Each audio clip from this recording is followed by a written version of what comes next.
independent state of Sikkim lies on the northern border of India, about 400 miles north of Calcutta. Shut in by Tibet on the north, Bengal on the south, and the independent states of Nepal and Bhutan on the east and west. Within its narrow boundaries rise the most impressive mountains in the world, the eastern part of the great Himalayan range, crowned by the towering peak of Kanchenjunga, only a few feet lower than Everest herself. The road from India through Gangtok, the capital of Sikkim, is the high road to Tibet, and this way go the packed mule trains of merchandise and the convoys of pilgrims to Lhasa, the forbidden holy city of Tibet. The people of Sikkim are by origin an offshoot of the Tibetan and Mongolian stock. They show this in their features and their customs. Living under the shadow of great storm-swept mountains, they have come to believe that spirits of evil and destruction dwell among the summits, devils to be feared and placated. Thus, rooted in superstition, grew up the famous Tibetan devil dance, or more correctly, the Lama dance performed by the Buddhist priests in the courtyards of their monasteries along the mountain frontier of Tibet. Disguised in fearful masks representing mythical beings and animals, and accompanied by strange musical instruments, they dance to seek the favor or avert the wrath of the mountain devils. Even today, these dances may be seen.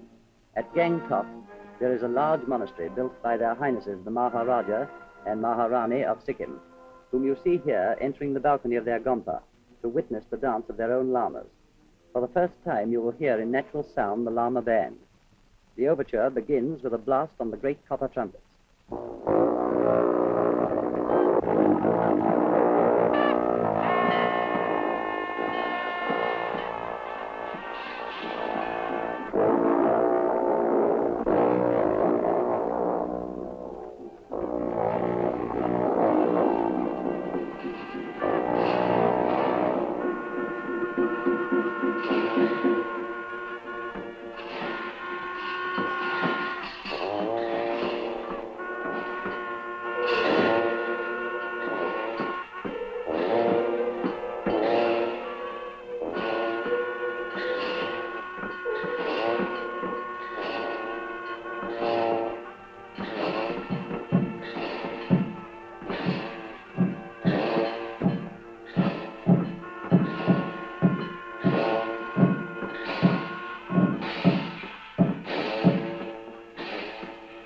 The copper doors of the monastery open, and the dance begins.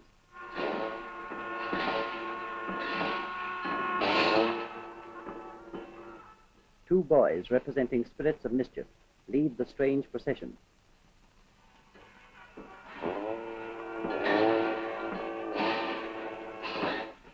The masks are made of wood, hollowed out and painted in startling greens, yellows, blacks and crimsons and gold. The heavy robes are made from richest Chinese silks, embroidered in brilliant colors. Each one is the work of several weeks and may cost as much as 60 pounds.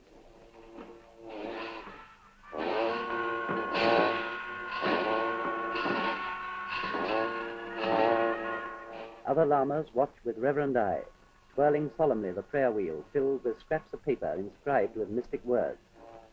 The more they turn their little wheels, the more their lips mumble the magic formula, and their fingers tell the rosary of the beads, the more certain their hopes of salvation.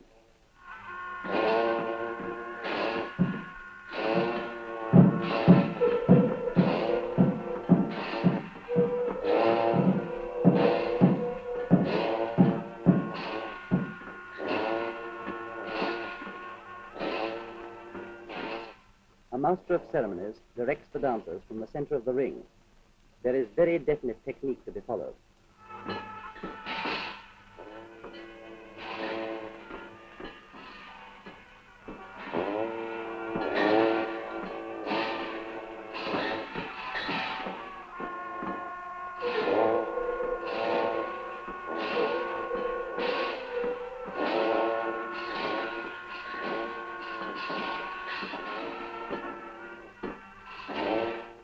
After perhaps an hour of this, for the action of the Lama dance tells the story in pantomime of some long and complicated passage from their history or mythology, they re-enter the monastery, and the heavy copper gates close once more behind the devil dancers of Sikkim.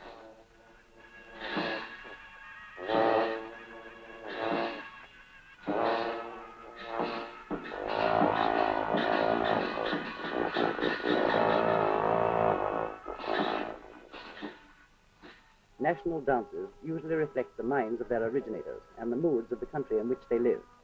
Just as the snarling, grinning mask of the devil dancers conjures up a picture of goblins and devils and the stormy spirits of the mountains, so among the pastoral tribes of the great plains of northern India, the tribal dances are the expression of a simple race, nurtured by a more kindly soil. Down in the fertile levels of northern Bihar at Purnia, from where the flight over Everest was made, there are communities of aboriginal tribesmen known as Santhals. And here is the way they dance their harvest dance in the compound of their village.